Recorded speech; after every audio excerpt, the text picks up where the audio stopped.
Sengimane athola isipho nje. Hey, emini ilanga libalele abantu bebhekile.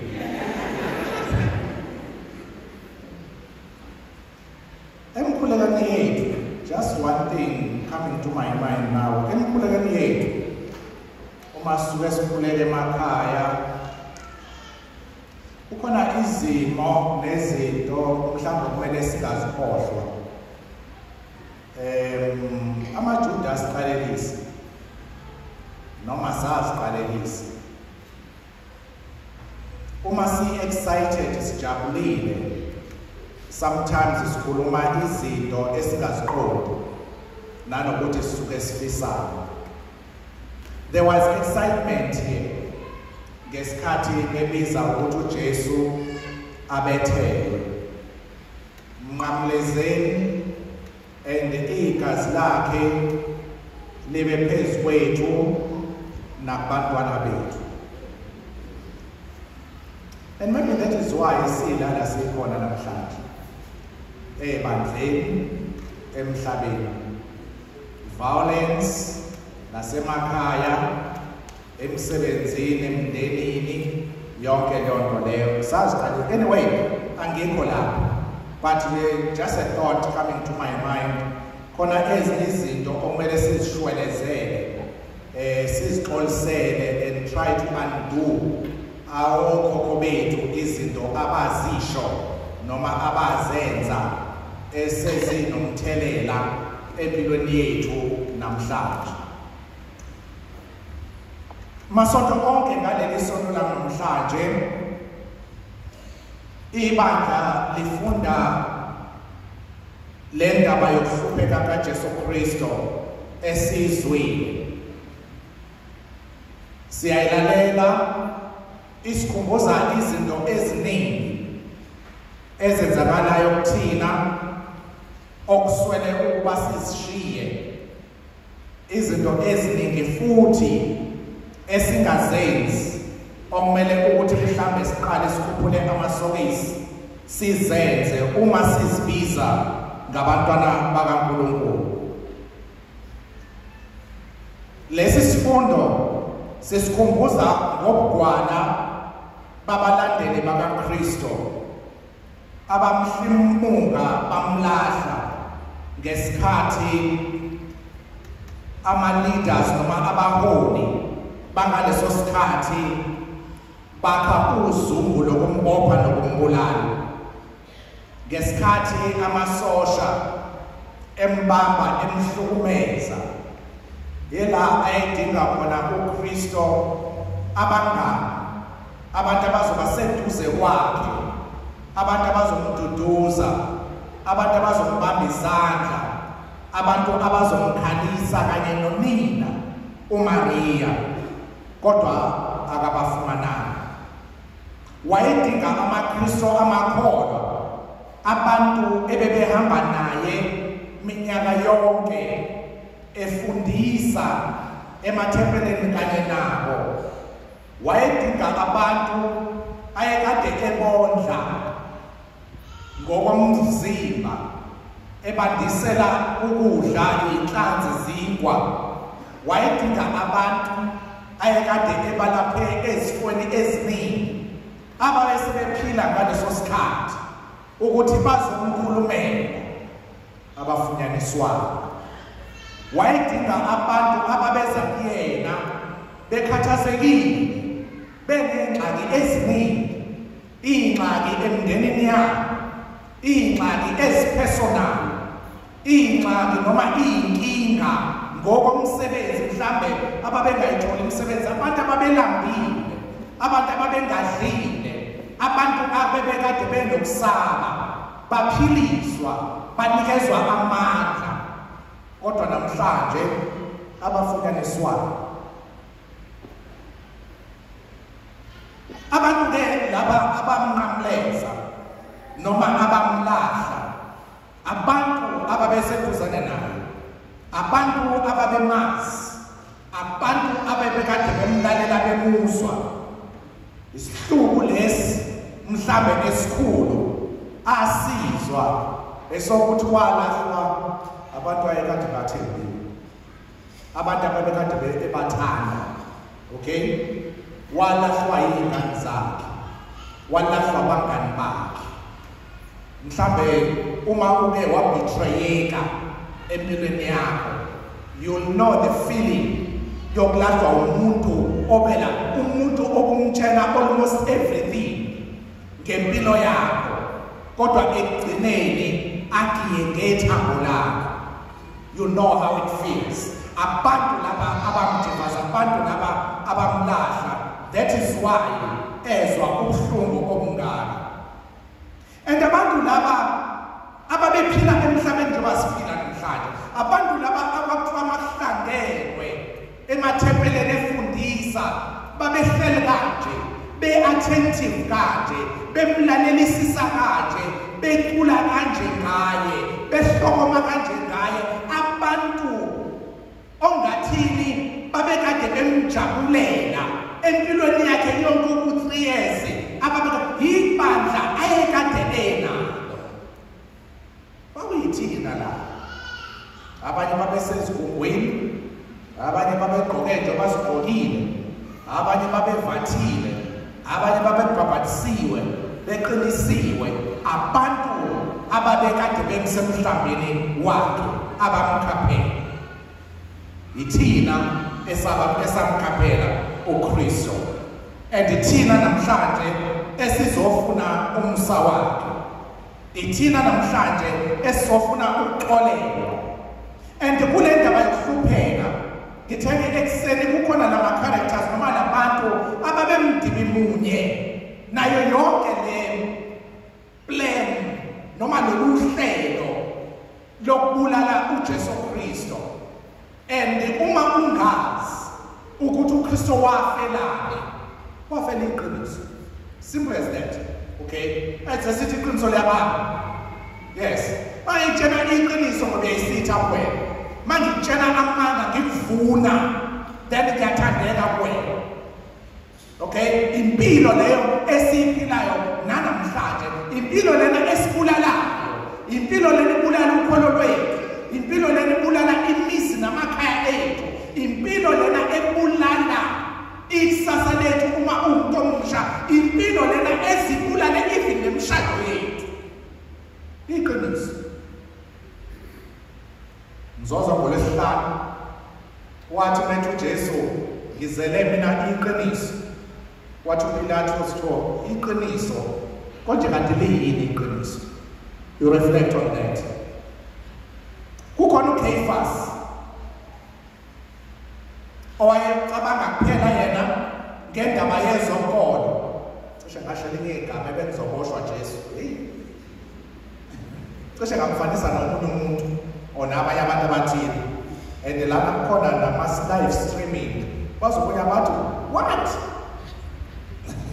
Cishe ngaboshwa. So uCaiphas lo wayecabanga ngendaba zokholo yena, nanokuthi-ke endabeni zokholo baningi abantu. uCaiphas wamfanisa nami, okay, engizothi mangilana namhlanje ngingavumi mhlawumbe nisibandakanye, njengoba angifuni vele ningayi lapho, okay, ningayi, angifuni vele nisibandakanye namanye amabandla niye entendeni niyodansa nani nani, ngizoze ngicabanga ukuthi intshumayelo yami ayishaye khona. Anizafika laphana nimweke nibhalansise, hayi lapha bayavutha, lapha nakuthina nowethu akagqumi bafike laphaya. Ningayike, okay? Ya, ningayi nihlale nahlala nizwe mina phela. Ya, ngizele lokho vele, ngizolalela mina. So, uCaiphas lo cabanga kuphela ngalesimo sakho, cabanga ngale bandla lakho, cabanga ngalabantu ababekwe phasi kwakhe, abantu abazodidiswa, abazodidiseka, bedidiswa abantu abafundile, abantu abathi ukuthi bazi kangcono ngendaba zamabandla noma ngescripture, izwi kaNkulunkulu, abantu abashumayela kangcono, abantu abacabanga ukuthi bahlaziya kangcono indaba sezizulwini. So yena ngokwakhe uthini mesithethelela? Ngisindisa ibandla likaNkulunkulu. Njengoba ngisho nje, ningayi hlala ngaphela, ngisindisa ibandla likaNkulunkulu. So uMesiya loyo enithi nimlindele, asazi lapho ezoqhamuka khona, lo siyazi ukuthi uzalwe ngubani. Okay, fast loyo. And ibandla elikatholika njengoba silazi alizwani nemfundiso ze, alizwani nabahlubuki. Okay, nazonke izindaba ezifana nalezo thina esibhekene nawo kuphela ukuthi abantu abalandela uNkulunkulu naba uNkulunkulu. So okay, fast Lord. So uJesu uma efika ezothi ungumesiya, efika ethi uyindodana kaNkulunkulu, akaqondi lokho. And uJesu mengafika manje, yabona nje bani bahle kanjena nje, nikholwe kangaka nje, ungaze kuvuleke lendlu la manje akatha-ke la mhlawumbe mina ngosho laqala ngala kodidiseka kuphela abanamadolo abangakwazi ukugijima. So into esiyibhilivayo ukhole sithi sikholelwa kuyona nomuntu esithi siyambiza asimqondi. Kephas bakhona inkonzo oKephas la namhlanje abazicabangela bona becabangela izinto zabo, onto zabo ngamanye amazwi. Kukhona uPilato la, and uPilato yena uma ehleli elethwa uJesu kuyena iyodwa into ayicabangayo, ucabanga ioffice lakhe, ucabanga umbuso wakhe, ucabanga isikhundla sakhe, and into afuna ukuyenza yena ukugcina umthetho njengoba unjalo ngalesikhathi esinzima, isikhathi la kuvukela nakhona imibuso. Konje ayenzeki lento ezweni lakithi namhlanje. Asilandeli yini noma sifise ukugcina imisebenzi yethu, sifise ukugcina ama-office ethu, sifise ukugcina izikhundla zethu to the extent ekutheni size senze izinto eziyichilo nezinto ezimbi phambi kaNkulunkulu. Kuyenzeka ngomaphalamende, kuyenzeka nasebandleni. Silahla uNkulunkulu sithathe okobuzwe, ngilahla uNkulunkulu ngithathe izinto ezizongenza ngithandeke kunina, ngamukeleke noma ngabe kuthiwa ngimubi kangakanani, noma ngabe kuthiwa ngenza izinto ezimbi kangakanani. uPilato wayecabanga yena ukugcina umthetho kuphela, wayazi ukuthi uKristu akanacala, wayazi ukuthi uKristu uboshwa nje akenzanga lutho, kodwa ngokwesaba ethena balahlekelwa isikhundla, ngokwesaba abantu, ngokwesaba nonkosikazi wakhe, abamuzi wakhe abangafuni nqushu nabafuna ukuthi la ekhaya kuphekwe kudliwe ngemali ayithola laphaya. Bathini wazi sinathele inkinga thini, thatha lo muntu umise kulabo abamdingayo kuphela kube nokuthula emhlabeni. Walalela lokho, wamlahla uJesu, innocent as he was. Mhlawumbe uPilato namhlanje usafuna ukugcina umsebenzi wakho, usafuna ukugcina isikhundla sakho, kodwa unikela ngamagazi abantu abangenacala, ngenxa yokufuna ukuthanda, ngenxa yokufuna ukutuswa, ngenxa yokufuna ukuthi uvikeleke, uretrench abantu abangenzanga lutho, uqashe abantu abangasilutho ngomsebenzi.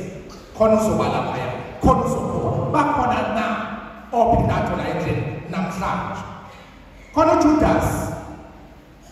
Judas indoda nje bekade idumele, udunyazwe ekutheni umlahlile uJesu, but nakuba-ke wayekade ebonile ukuthi ulahle umuntu ongenacala, wayengakwazi ukuphila nalowo Judas.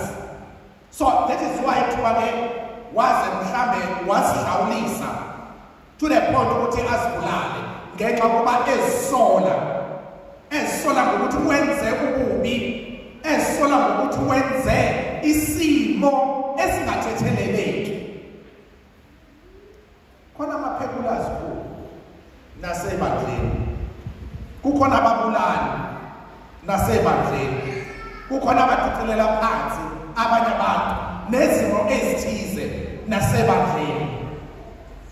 Bakhona yini namhla kodwa bangakwazi ukuphendula? Mhlawumbe uJudas uthatheka njengomuntu omubi esikhathini esiningi, kodwa namhlanje lesilene lesini kuyena ekutheni ekugcineni waphenduka wasola kulamasonto amahlanu esiphuma kuwona ohlawula nokuhambisana kaJesu Kristu. Usole wafika phi ngezono zakhe? Izono zokucabanga, izono zolimi, izono zokubuka, izono zokuhamba, izono zokuplana, izono eziningi esizenzayo, izono ezi-private ezasiwa wena wedwa ulele ebusuku mhlambe ezigcina ungalali baze bathi abantu upossessed. Kanti kukhona inkinga obhekene nayo, kukhona into obhekene nayo edla wena wedwa, edla unembeza wakho wedwa. Nanti lathi, and that is why abaphristi bevula ngesikhathi sokuvuma ekutheni sizigezisise. Ukhona uJudas namhlanje ovume izono zakhe uKristu wathethelelwa, wavuma, wasola, waphenduka. Mhlambe kukhona uPetro kule nkonzo engcwele. uPeter, uPetrus simazi njengomuntu owayekade esondele kakhulu kuJesu Kristu. Kodwa uPetro wayeweak. Okay? Umuntu labantu esithi abanamgogodla. Okay? Abantu njalo abasabayo, abantu abathuthumelayo, abantu abangamavaka. Okay? Amagwala lawa uqala ukugcina. Abantu njalo uPetrus wayekulesiqubu naye la. Abantu njalo abahlala bekhosele kwabanye abantu abangakwazi ukuzimela bona ngoba benze into abantu abangukuthi i-right for them. Abantu abaholwa ngabanye abantu. Mhlawumbe nathi sasomphika uJesu njengoba simphika njena namhlanje ukuba sasikule simo saPetrus. Kodwa ke at least uPetrus shed tears, wakhala emva kokumphika kwakhe. Bangakhi thina abazisolayo ngenxa yokuphika uKristu? Ukuphika uKristu emasakramentini ayingcwele, ukuphika uKristu ngomngazibandakanya emsebenzini webandla, ukuphika uKristu ngokujivaza ibandla, ukuphika uKristu ngokujivaza abaphristi, ukuphika uKristu ngokudivada ibandla likaNkulunkulu, ukuphika uKristu ngokukhuluma amanga, ukuphika uKristu ngokwenza amaqembu amanga azofakaza amanga. uPetrus emva kokuba kwenzekane konke lokho uphindela umva uthi ngalahla igazi elingenacala. Mhlawumbe uzosho lokho namhlanje ezimweni ezinzima zakho esingazazi ezasikuwena kuphela endleleni yakho ihambile enzima. Ungasho nawe usole, ungasole phambi komuntu ongeze ukwenzelani umuntu, usole phambi kaKristu uqobo lwakhe. Ngalahla igazi elingenacala. Amasosha ayekade ekhona ngaleso sikhathi. Amasosha ngazithathelela ngento eyodwa. Azothini? Thina silomuntu osiphethe ukhomanda ngamanye amazwi. And ukhomanda uthi hambani nimbambe lowaya nimbophe. Sabe simbambe simbophe, akumele siquestione lutho, akumele sibuze imibuzo, akumele sibuze ukuthi wenzeni lo muntu. Uyingxenye na yalo masosha abamba uJesu, amqamleza, ambulala na. Amasosha ayefuna ukukhombisa abantu babo noma abaphathi babo ukuthi athembeke kanjani emthethweni, nanokuthi umthetho bawazi bawulandela kangakanani. Nathi sihlanganyela namhlanje, mhlawumbe senza ngcono ekugxekeni abanye abantu ngenxa yezono zethu, ekutheni si-shift blame. Bekungeyona intando yami bekutsheliwe, umphathi ubethe mase kusho umhlangano, sithunywe umphathi, sathunywa umongamelikazi ukuthi senze ukuthi nokuthi, and asikwazi ukuthatha i-responsibility ngemsebenzi yethu ngoba samagwala. Okay? Asikwazi ukumela iqiniso, asikwazi ukumela okuhle, asikwazi ukumela umngcwele ukaNkulunkulu, asikwazi nokumela ibandla lethu. Cabangani manihlangene emngcwabeni noma lapho nihlangane khona namanye amabandla. Yabona ngiyemangala makuthiwa masihlangene engqungqutheleni noma kukhona amaweseli, kukhona ipress, kukhona ifree, kukhona amakatholika bese kusithini nanti umama waNhliziyo noma waAna sicela asibusisele ukudla. Lisho madoda ikatholika lokho kudla esiphiwa uwe bla bla bla lelokho nalibona lelokho lelo bese nithi amen egcineni ngosisile. Asibusisi kanjalo la ekhaya. Umthandazo uqala angithi kodwa manje siyakhohlwa lo we adopt sithathe ezinye izimo amanye ama-cultures noma ke impilo isiko impilo lekweminye imizi. Okay, makuthandazo sika nesiqhubene namanye amahlelo mhlawumbe sekungcono manje qala besisaba nangamarosali ethu ingathi ngivashele omunye umama esibhedlela eSheliseta mhlawumbe ukhona la ngazi akena walapho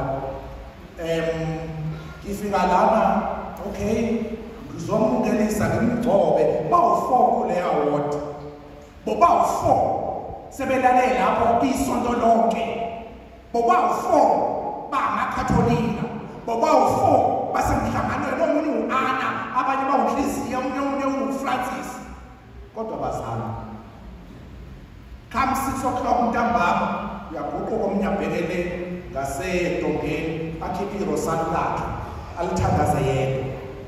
Why? Siyasala siyamphika uJesu uma sihlangene nabanye abantu silaka sinaso isiqiniseko sento esiyona noma yohamba esesithathile. Kukhona i-crowd la amabutho khona lana abantu ekade bekhona ekade bemasha abamashayo lana bacula lana bathini khululani uBarabas uyena esifuna aphume ophani uJesu Kristo. Abanye bethu sizithola kulesikulo mndeni nathi we're taken away by the storms. Sijoyine noma sizithole kwile crowd kulesi siqubu lesi asisazi lesixuku ukuthi sivelaphi, asisazi lesixuku ukuthi siyaphi, kodwa uzithola usukho, uzithola usukhuluma ngamagama abantu, uzithola usuphendula izilonga zazi, uzithole usujivaza abanye abantu, uzithole usuhleba abanye abantu, uzithole usukhuluma zonke izinto endiyodwa ekugcineni mhlawumbe uma sekuzwa kuthiwe kona lo muntu lo okhulunywa ngaye ubani awumazi kodwa usemdibeni lapho kukangakho uzithola usesimweni esinjalo. Baningi abantu othe mawufika kuphoswa itshe waliphosa nawo, awazi ukuthi ushayelwayo, awazi ukuthi ubulawe nawo, awazi ukuthi uthukelwayo, kodwa ukuze uvikeleke, ukuze lesiqubu singaphendukeli kuwena, ukuze lesiqubu sikuvikele nawe sikuthande kumele ukuthi uphose itshe. Isonto lokugcina leli bantu baNkulunkulu sesiqala isonto leyingcwele siya kuJesu ngolwesithathu obusama amafutha abapristi bavuselela izifungo zabo. UJesu Kristo usinikeza lokhu kudla komphefumulo athi ike uma nigubha lenkonzo yomhlatshelo kwenzeni nenze lokumkhumbula. Dibani nami nibe kumina nami ndibe kumina. Uzobe besho njalo ngolwesine uzoba noJesu na noma uzokusasalela lesiqubu, noma uzobusaphethe imkhondo, noma uzosuke usakufamate, noma uzobe usadiniwe, noma uzabe usaqifa, noma uzabe usahlihla emoyeni, noma uzobe usafyuma ungasazi nokuthi ubani. This is the last chance ukuba siphenduke. Uma lamasonto amahlanu engashongo lutho kuwena, awukazi uze nasendleleni yonqamlezo, awukazi ube noMaria eGolgotha, awukwazi ukuhlolisisa enhlizweni yakho uma kade ubhizi, okay, ngomsebenzi yakho, uma kade ubhizi nama-laptops nama-computer akho, uma kade ubhizi nemali zakho namabhizinisi akho, uma kade ubhizi namabhodwe omuzi wakho, mhlawumbe wakhohlwe today. This is the last chance yokuba uhlangane noKristu. So otherwise niyakhumbula isonto lesibili noma isonto lesithathu ngathini bazothi abantu ngolwesihlanu noma ekuseni ngesonto bethi sothula imithwalo, thatha Jesu uvuke ushisa bonke wena uyibone nje ngosibuthi. Idede ishi kukhona ukucusulile, kukhona lo muntu omnyanyayo, kukhona lo muntu okwenze isilo sembulo. Ukumdinelwa is not worth it. Ukumdinelwa kuzokugulisa, ukumdinelwa kuzokubulala. Yabona ke kuthiwa mawuxolela umuntu usuke uzikhulula wena, akathi beqhamuka ungabe sisalubani uso bakho, but umgreet with a smile, okay, aze amangale lo muntu engamenza kanjena, azacabange izinto zakhe azimbele ibodi lakhe, but musu ufuna ukuthi ungene ethuleni kanye naye. It's not worth it. She's not worth it. Okay, phuma kule group, phuma kule crowd, phuma kulabantu ongabazi ukuthi bahlangene ngabo. The last character okhona umlingisi omnye okhona la uJesu Kristu uqobo lwakhe onikelwayo namhlanje, unikelwa ngenxa yami, unikelwa ngenxa yakho. And uJesu Kristu sikhombisa into ebalulekile ukuthi isono sinqotshwa ngokwenza okuhle, isono ububi bunqotshwa ngokwenza okuhle. Ikona asifundisa lokho ngokuvuma ukuthi abethelwe esiphambanweni, ngokuvuma ukuthi athwale isiphambano. Wasithanda kwaze kwaba sekufeni. And ngolesihlanu uma singaphenduki, uma singashiyi lesisono, uma singashiyi lobubi, ngiyakhumbula lento ngangayisho ngiyibuza kwabanye abantu abangiphendulanga. Uthini uJesu Kristu la? Ikhona yini into obekumele nginenzele kuyona engingakwazanga ukunenzela yona na?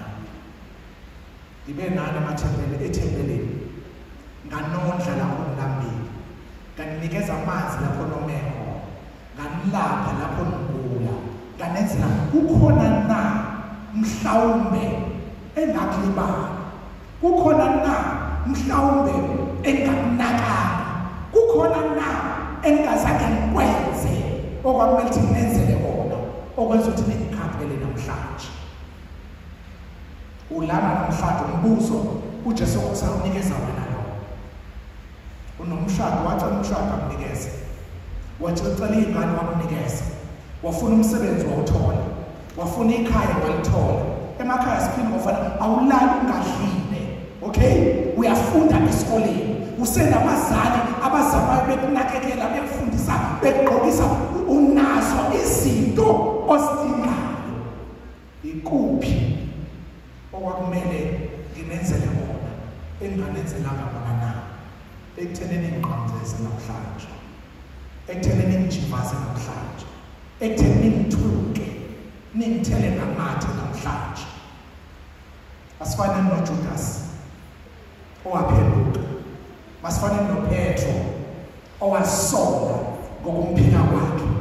Ngaphezu kwakho konke sijoyine uMaria, sikhale kanye nomsindisi wethu, sihlupheke kanye nomsindisi wethu, sibheke ekuvukeni okusha lapho sizoba isidalwa esisha sikaNkulunkulu. uNkulunkulu sangathi anisize, asiqinise okholweni lwethu, asihole njalo sinike inkinga esibhekene nazo. Uningi ulingwa okukhona emhlabeni, kodwa masikuqonde, masikuvimbe, masikwahlule ngamasakramente ayingcwele asiphilisa emzimbeni nasiphilisa emphefumulweni. Amen.